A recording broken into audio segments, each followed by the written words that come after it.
Hello everyone, this is Sir Brian Orlasan Cordova and welcome to another calculus class. And our topic for today is L'Hopital's rule and indeterminate forms. So L'Hopital's rule is used for finding the limits of indeterminate forms of functions.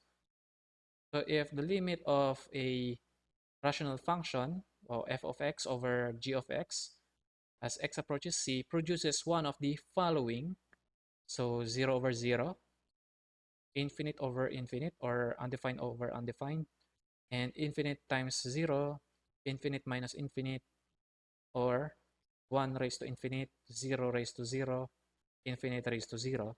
So these following are the indeterminate forms, or yung results niya indeterminate. So they are called indeterminate because we cannot evaluate in consistent way since these expressions are meaningless. So they are called indeterminate forms. So hindi natin ma-define, or yung division by zero is undefined na, and kapag zero din yung numerator, that is now what we call an indeterminate form. These expressions are mahirap i-explain, or hindi natin ma-explain ng maayos in a meaningful way. So limit that lead to indeterminate forms may be found by cancellation or rearranging terms. So, kagaya ng iba pang example natin on previous lessons. So, we simplify the given rational functions to find a common factor, so numerator and denominator, and canceling them out, then simplifying, or other algebraic manipulations. And number one is yung L'Hopital's rule. So, ano ba yung L'Hopital's rule na yan? So, L'Hopital's rule, if in the limit of the quotient function f of x over g of x, ang makukuha natin na limit ng numerator would be 0 and the limit of the denominator would be 0 also. So, this will result into 0 over 0. Or pwedeng infinite over infinite. Then, yung limit ng f of x over g of x as x approaches c is equal to the limit of their first derivative. So the limit of the first derivative of the numerator, f prime of x, over the first derivative of g of x. This is also equal to the limit of second derivative of both numerator and denominator. So meaning pwede nating ulit-ulitin yung pagkuha ng derivatives ng both numerator and denominator at the same time para mas ma-simplify natin to find a result that would not be an indeterminate form. So assuming that these limits on the right would still be existing. So as long as nag-exist pa yung limit ng mga derivatives ng numerator and denominator, okay lang. So example, so an indeterminate form of 0 over 0. So example is the limit of x squared minus 1 over x squared plus 3x minus 4 as x approaches 1. So kapag ginamit natin yung substituting yung values na ina-approach ni x dun sa variables, so this is 1 squared minus 1 over 1 squared plus 3 times 1 minus 4.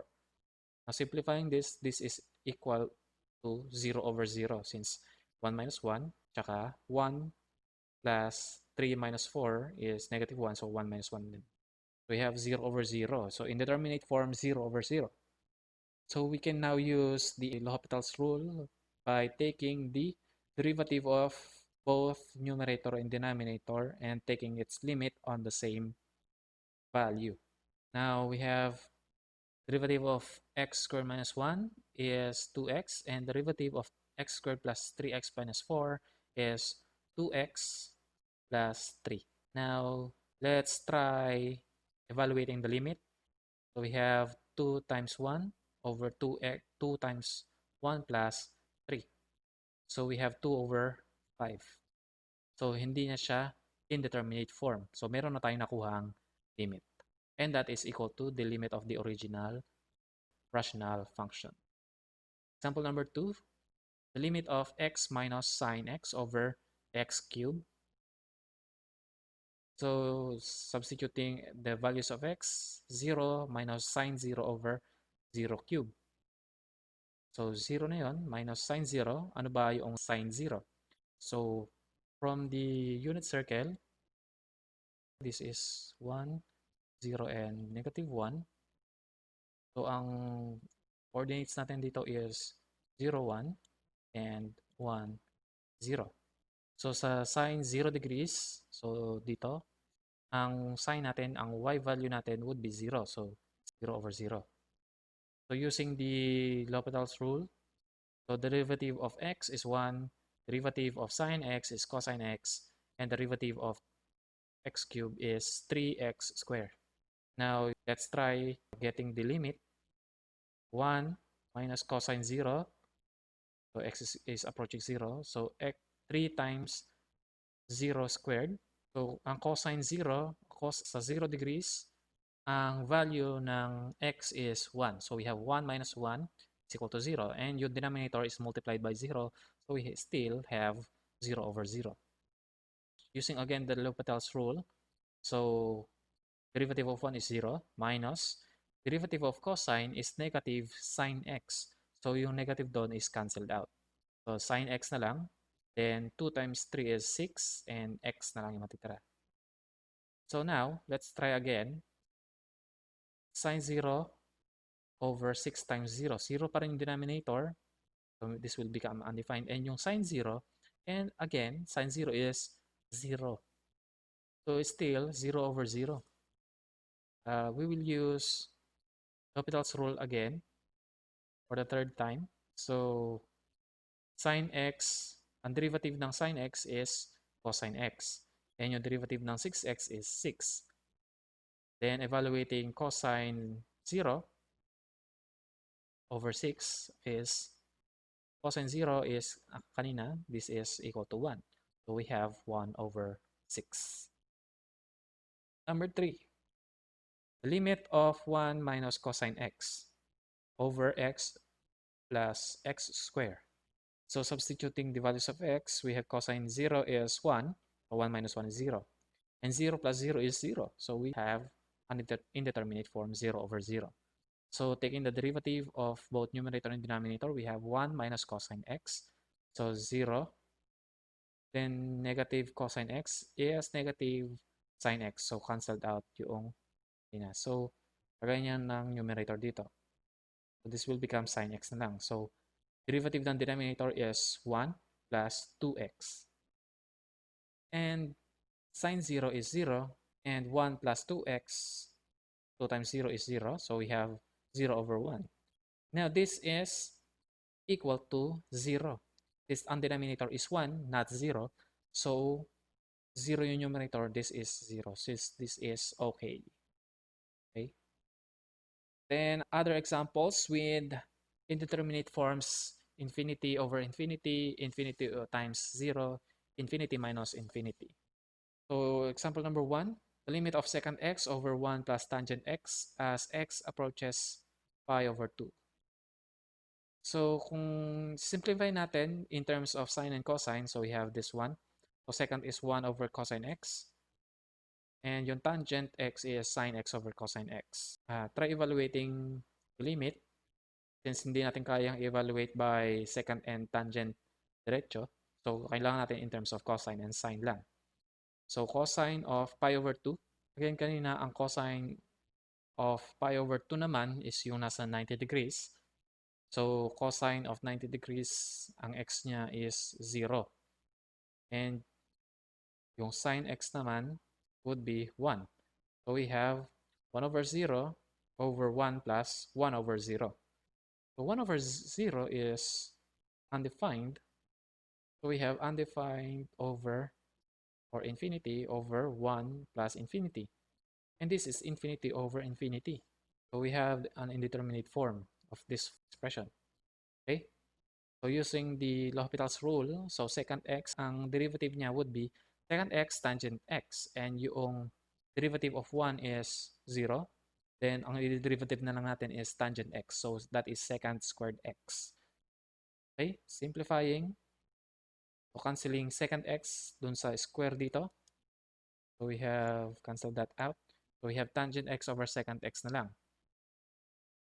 Now, simplifying in terms of sine and cosine, so we have sine x over cosine x all over 1 over cosine x. So they have both denominator by means and extremes.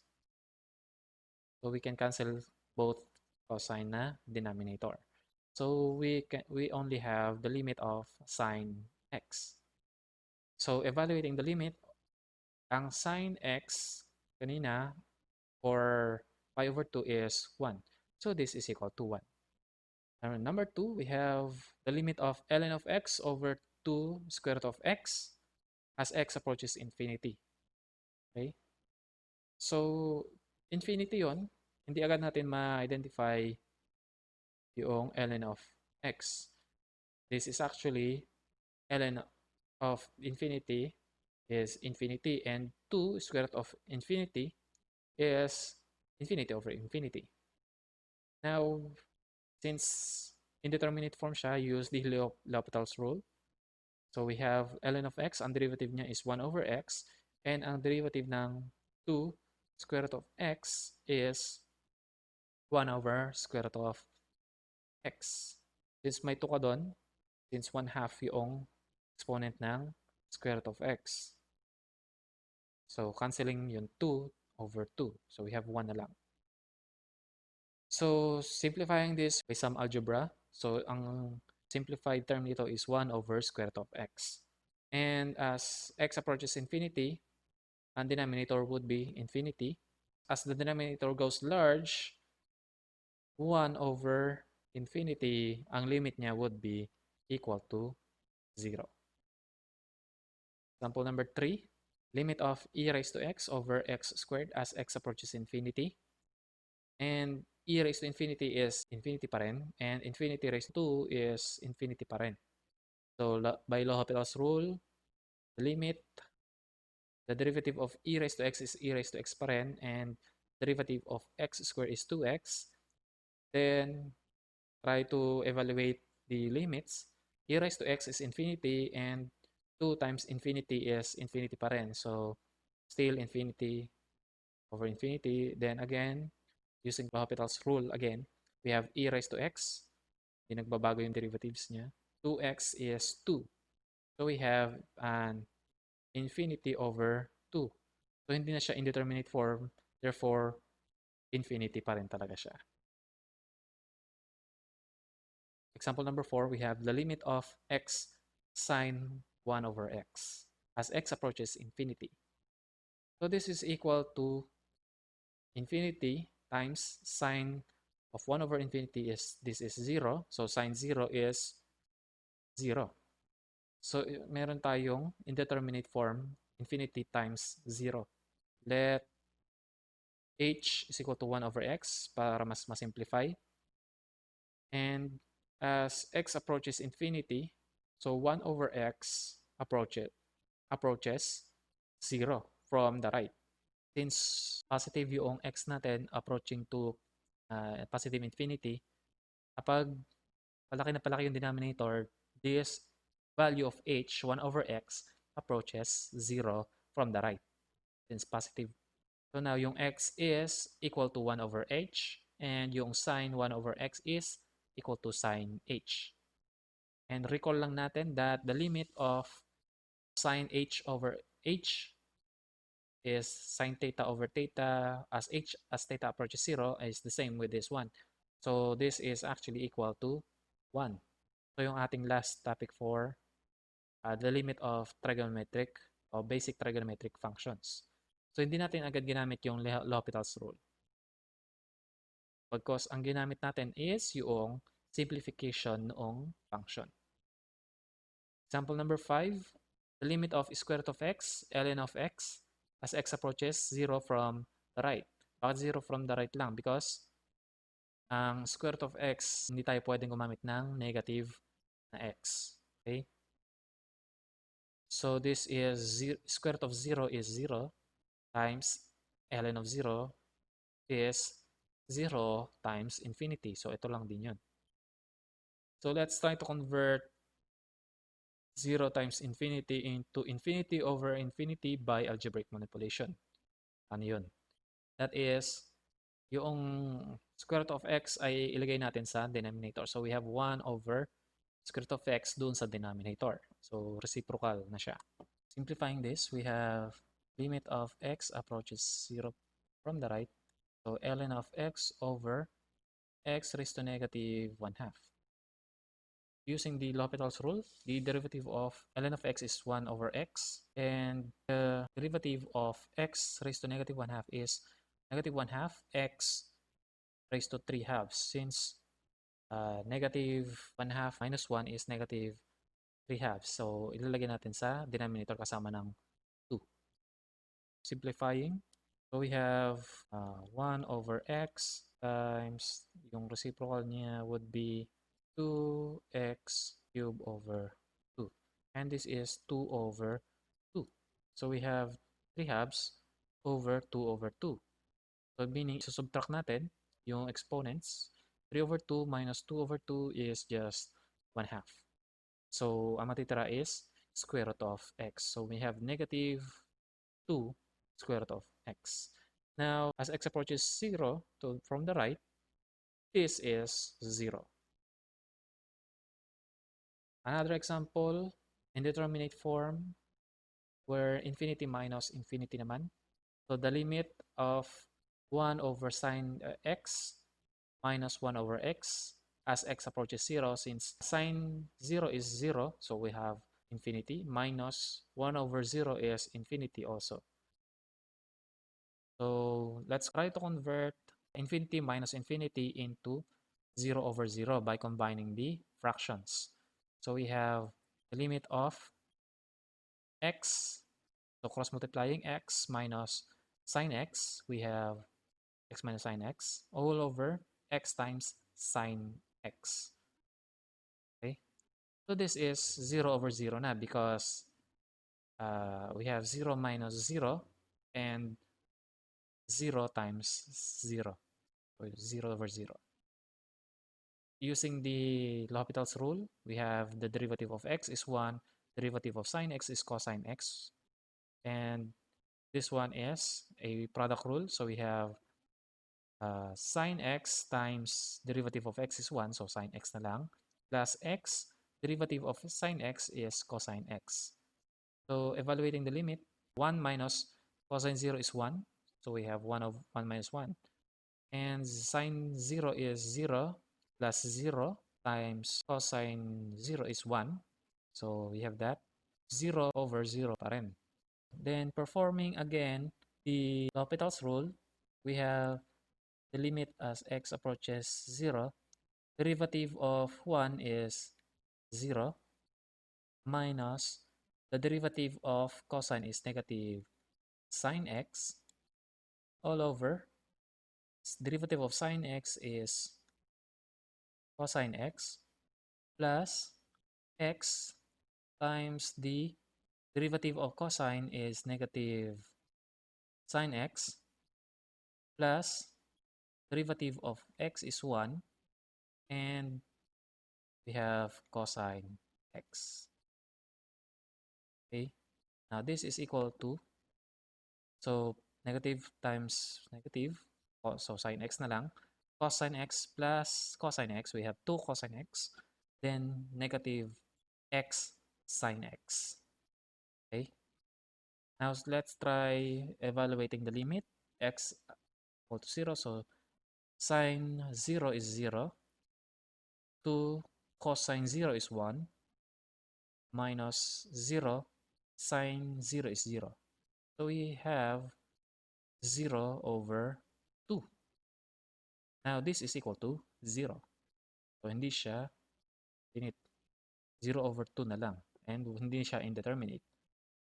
Another example, number 6, show that the limit of 1 plus x raised to 1 over x is equal to e as x approaches 0 from the right. So this is a proving.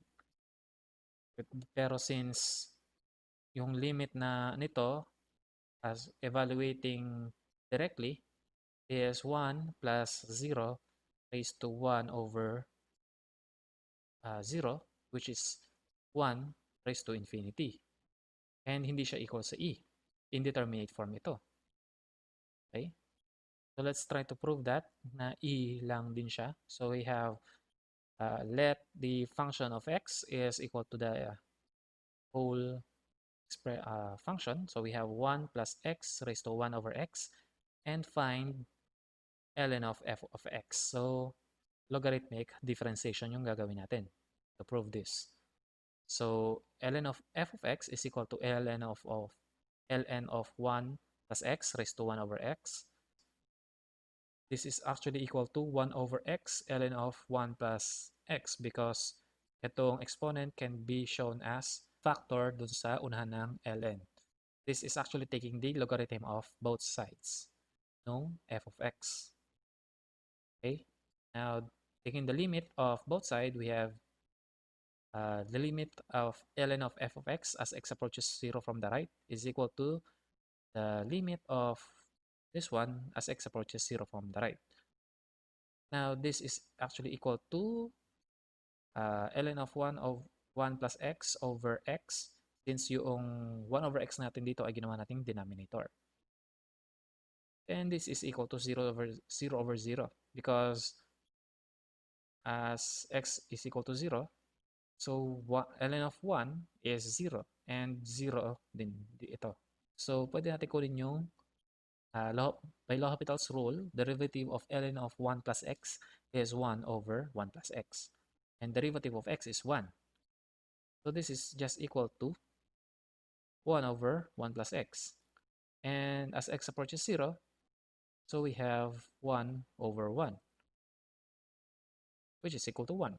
So now, therefore, the limit of 1 plus x raised to 1 over x as x approaches 0 from the right is equal to the limit of f of x, which is the limit of e raised to ln of f of x, because e raised to ln is just equal to kung ano man yung function dito. So that is f of x. So the limit of f of x would be e raised to ln of f of x, which is, kinuha natin yung limit niya ng ln of f of x is equal to 1. So e raised to 1. Therefore, this is equal to e only. So proved. Number 7, find the limit of x raised to 1 over x as x approaches infinity. So this is infinity over 0, infinity raised to 0 because 1 over infinity is 0. Okay? Let f of x is equal to x raised to 1 over x and find the limit of ln of f of x as x approaches infinity. So, logarithmic differentiation ulit ang gagamitin natin. So, ln of f of x is ln of x raised to 1 over x. And yung 1 over x doon, pwede natin ilagay sa harapan, 1 over x, ln of x. That is taking the logarithm of both sides. Then taking the limit of both sides, we have the limit of ln of f of x as x approaches infinity is equal to limit of 1 over x ln of x or limit of ln of x over x. So yung denominator na lang yung lagyan natin dito, which is equal to infinity over infinity. Taking the L'Hopital's rule, so 1 over x over 1. And that is 1 over infinity is 0 over 1. Now this is equal to 0. So therefore, the limit of x raised to 1 over x as x approaches infinity is equal to the limit of f of x as x approaches infinity. So ito yun. Equal siya sa e raised to ln of f of x. So kagaya ng previous example, so yung f of x ay pwede nating ipakita as e raised to ln of f of x. Now, since kinuha natin yung limit ng ln of f of x, so e is a constant, by the way. So we have e raised to 0, which all numbers raised to 0 is 1. And that's all for today. See you for another class. Thanks.